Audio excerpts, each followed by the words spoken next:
Hari Minggu tanggal 18 Mei 2025, Paus Leo XIV mengadakan misa publik pertama. Misa ini sering diartikan orang sebagai misa pelantikan Paus. Menjadi pertanyaan, apakah Paus harus dilantik? Jawabannya, Paus tidak dilantik. Kata pelantikan umumnya itu berkonotasi bahwa ada otoritas tertentu di atas, lebih tinggi dari orang yang dilantik. Padahal dalam hierarki kepemimpinan gereja Katolik di dunia ini, Paus adalah otoritas tertinggi dalam gereja. Ia memegang kekuasaan tertinggi dalam bidang legislatif, eksekutif, dan yudikatif. Dengan demikian, misa hari ini bukan misa pelantikan, tetapi misa publik pertama beliau sebagai Paus. Dalam konstitusi apostolik Universi Dominici Gregis yang mengatur tentang sede vacante atau takta lowong, takta suci, dan pemilihan Paus baru nomor 88,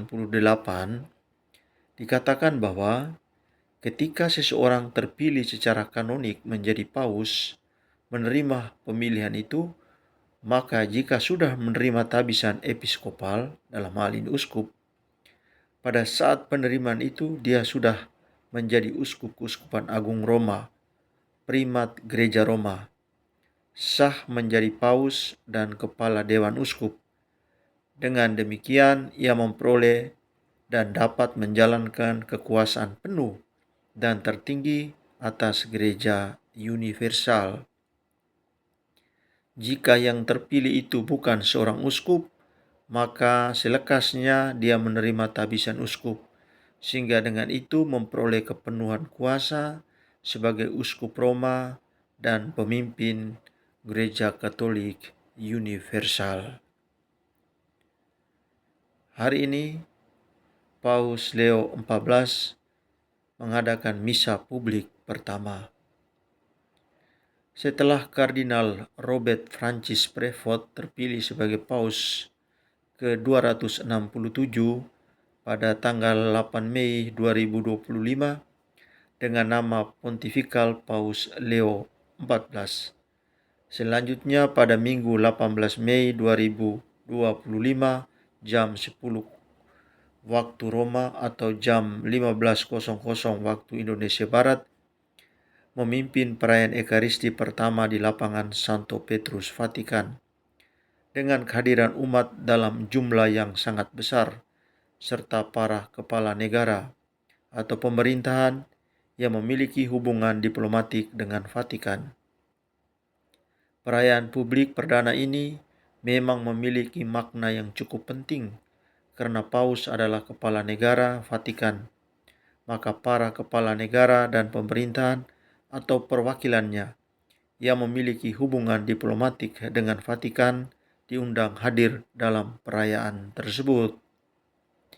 Lebih daripada itu, dalam perayaan ini ada beberapa momen penting dengan makna simbolis yang mendalam, seperti pengenaan pallium dan cincin nelayan, pernyataan ketaatan gereja kepada Paus. Pertama itu pallium. Pallium adalah busana liturgi yang terbuat dari wol domba. Pallium hanya dipakai oleh uskup metropolit atau uskup keuskupan agung. Pallium adalah lambang gembala yang baik yang meletakkan domba yang hilang di pundaknya dan mengingatkan kita pada 3 tanggapan Petrus terhadap panggilan Tuhan yang bangkit untuk mengembalakan domba dan domba-dombanya. Lihat Injil Yohanes bab 21 ayat 15-17. Pallium dikenakan di atas kasula, dililitkan di bahu.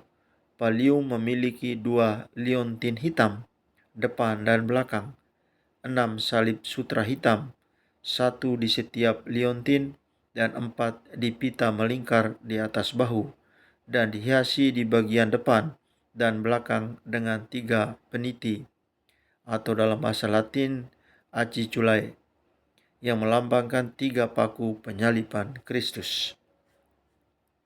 Poin yang kedua, cincin nelayan. Cincin nelayan memiliki makna khusus sebagai cincin meterai yang melambangkan meterai iman yang dipercayakan kepada Petrus untuk menguatkan saudara-saudaranya. Cincin ini disebut dengan cincin nelayan karena Petrus setelah percaya kepada sabda Yesus menarik jala ke pantai dan perahu dalam penangkapan ikan yang ajaib itu. Urutan perayaan Ekaristi berdasarkan tulisan Tiziana Campiisi di Vatican News. Perayaan Ekaristi yang dipimpin oleh Sri Paus Leo XIV pada Minggu 18 Mei 2025 terdiri dari beberapa bagian utama. 1. Di makam Santo Petrus. Liturgi dimulai di dalam Basilika Santo Petrus, didampingi oleh para patriark Gereja Timur. Paus Roma yang baru turun dari kapel makam Santo Petrus, di mana ia berhenti sejenak untuk berdoa, kemudian membakar dupa di tempat itu. Momen ini menggarisbawahi hubungan yang mendalam antara Uskup Roma dan Rasul Petrus, yang bersama dengan banyak orang Kristen lainnya memberikan kesaksian tentang iman dengan darahnya yang dekat dengan tempat itu. 2 diakon kemudian mengambil palium, cincin nelayan, dan kitab Injil dan melanjutkan prosesi menuju altar di area depan Basilika Santo Petrus. Kedua prosesi menuju altar. Paus Leo XIV bersama para kardinal dan uskup berarak menuju altar perayaan sambil dinyanyikan lagu Laudes Regine, himne litani untuk memohon doa-doa dari para paus, martir dan orang kudus Gereja Roma. Di gerbang tengah Basilika Santo Petrus tergantung sebuah permadani yang menggambarkan penangkapan ikan secara ajaib, menggambarkan dialog antara Yesus dan Petrus yang menjadi tema utama dalam liturgi sabda dan di seluruh perayaan. Di dekat altar terdapat gambar Bunda Maria Penasihat yang baik dari Santuario Maria Geneziano. Ritus tobat dilaksanakan dengan pemberkatan dan percikan air suci, karena hari ini adalah minggu dalam masa Paskah. Lalu diteruskan dengan kemuliaan dan doa kolektan, mengingatkan rencana Bapa untuk membangun gerejanya di atas Petrus. Ketiga, liturgi sabda. Bacaan pertama diambil Kisah Para Rasul dan seterusnya. Lalu yang keempat, pemberian lambang episkopal Petrus. Setelah pewartaan Injil, ketiga kardinal dari 3 tingkatan, diakon, imam, dan uskup, datang ke hadapan Paus Leo XIV untuk menyerahkan palium dan cincin nelayan. Ritus ini diawali dengan bagi Paus baru. Setelah itu Paus memberkati umat dengan kitab Injil saat seruan Ad multos annos. Yang kelima, ritus kepatuhan, ketaatan. Ritus simbolis untuk menyatakan ketaatan dan kepatuhan kepada Paus diwakili oleh 12 orang yang merupakan representasi dari semua kategori umat Allah dari seluruh dunia, mengikrarkan ketaatan mereka kepada Paus. Setelah itu Paus menyampaikan homili. Sesudah homili diteruskan dengan doa aku percaya dan doa umat beriman dengan intensi bagi gereja universal, bagi Sri Paus, bagi otoritas sipil, bagi semua yang menderita atau dalam kesusahan, dan bagi jemaat yang berkumpul dalam misa itu.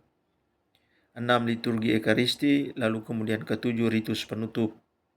Sebelum perayaan berakhir, Paus menyampaikan pidato singkat setelah menyanyikan lagu Regina Coeli yang menyampaikan berkat hikmat yang diresapi dengan gambar Alkitabiah tentang pohon anggur dan kebun anggur yang diterapkan pada gereja.